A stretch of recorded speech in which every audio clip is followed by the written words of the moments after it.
রাজ্যের প্রত্যেক জেলাতেই শপিং মল তৈরির ঘোষণা করেছেন মুখ্যমন্ত্রী মমতা বন্দ্যোপাধ্যায়। সেলফ হেল্প গ্রুপের কথা মাথায় রেখে মুখ্যমন্ত্রী জানিয়েছেন শপিং মলের 2টো ফ্লোর সেলফ হেল্প গ্রুপের জন্য থাকবে, বাকিটা দোকান, কমিউনিটি হল, সিনেমা হল থাকবে, যার জন্য টেন্ডার ডাকা হবে। মুখ্যমন্ত্রী আরো জানিয়েছেন এজন্য কোনো জমির প্রয়োজন নেই, সরকারের ল্যান্ড ব্যাংক থেকেই এই জমি দেওয়া হবে। একই সঙ্গে আলিপুর মিউজিয়ামের বিপরীতে একটি বিল্ডিং তৈরি হবে, যেখানে অর্ধেকটা দেওয়া হবে লেদার হাবের জন্য, আর বাকিটা থাকবে বাংলার শাড়ি বিপণনের জন্য। সেখান থেকেই চামড়ার ব্যাগ, জুতো কেনা যাবে, পাশাপাশি কর্মসংস্থানও হবে। মুখ্যমন্ত্রী জানিয়েছেন বাংলায় চামড়া শিল্পের সঙ্গে যুক্ত 5 লাখ মানুষ। বিদেশে যে চামড়া দ্রব্য রফতানি হয় তা রাজ্যের মানুষ পান না, সেজন্যই এই উদ্যোগ। আলিপুর চিড়িয়াখানার অপোজিটে একটা জায়গা আছে, ওখানে একটা ছোট্ট অ্যাকোয়ারিয়াম ছিল, অনেক দিনের পুরনো,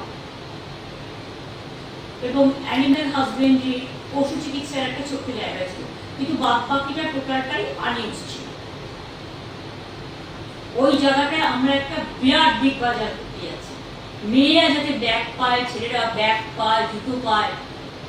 ওই আলিপুর মিউজিয়ামের অপোজিটে যে কাঠামোটা, যে বিল্ডিংটা তৈরি হচ্ছে, ওটা আমরা অর্ধেক দেবো লেদারের জিনিস বিক্রি করার জন্য। ঘরের সামনে মানুষ পেয়ে যাবে, মেয়েরা খুশি হবেন, ছেলেরাও খুশি হবেন। মেয়েদেরও যেমন চামড়া জিনিস কাজে লাগে, ছেলেদেরও লাগে।